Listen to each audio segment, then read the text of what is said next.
Hello everyone, welcome to my channel. If it is your first time to be here, thank you so much for clicking this video, and to all my returning subscribers, thank you so much for the love and the support. So if you are new to my channel, my name is Penninah the Grace and you are welcome in the home of grace. In this channel, I share my life journey as a housemaid.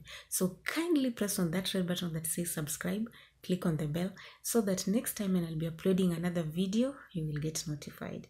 So in today's video, guys, I just want to do a pack with me video, okay? As you all know that I'm getting ready to go back at home. So I've just decided to show you what I'm doing, okay? Yes, how I pack my things when I'm going back at home. So guys, if you like this video, don't forget to give it a thumbs up and see you in my next video.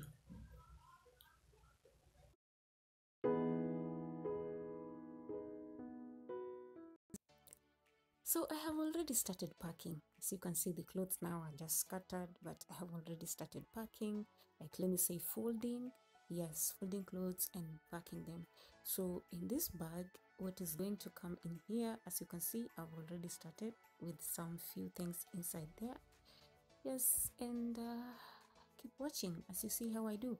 And kindly guys, let me know if you want to know how I fold the clothes, how I fold them, okay? Because you will see how some of the clothes are being rolled. I normally roll clothes. When I pack them, I don't normally fold them like normally folding, okay? So let me know if you want to know how I normally fold clothes so that I can show you that as well. Okay, keep on watching. Oil and perfumes, and I have a small bag here. This one here, already packed with the pant. Yes, so and the shoes are in the corner there, and the teddy bear for my daughter. So for this bag, I will close this bag now, and then I'll continue to pack the rest of the stuffs. So yeah. And by the way, girls, if you have this bag comes with ice cream. So if you can buy, if the ice cream can be bought in such kind of bag, okay, please don't throw the bag, just have it. It might help you, like it has just helped me. Yeah, I love the bag, I just like it. So you see, it has helped me to pack my stuffs inside there. Yes. So in this small paper bag, I'm gonna put some bras inside there. Yes, so that is what I'm doing. Yes, and I was really thinking, like, should I put them with the socks together or something, because both of them are new, and I was like, let me just let it be. That's how you see it. I'm touching the socks and then leaving it. So that is how I'm doing it, guys.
the bag is looking like. Okay, so I've packed everything that I wanted to pack inside this bag, and yes, it has a lot of space. If I want to add more stuffs, it's possible. So as for me, I'll just leave it the way it is. Okay, I'll just leave it the way it is, and I'll just close it, and yeah.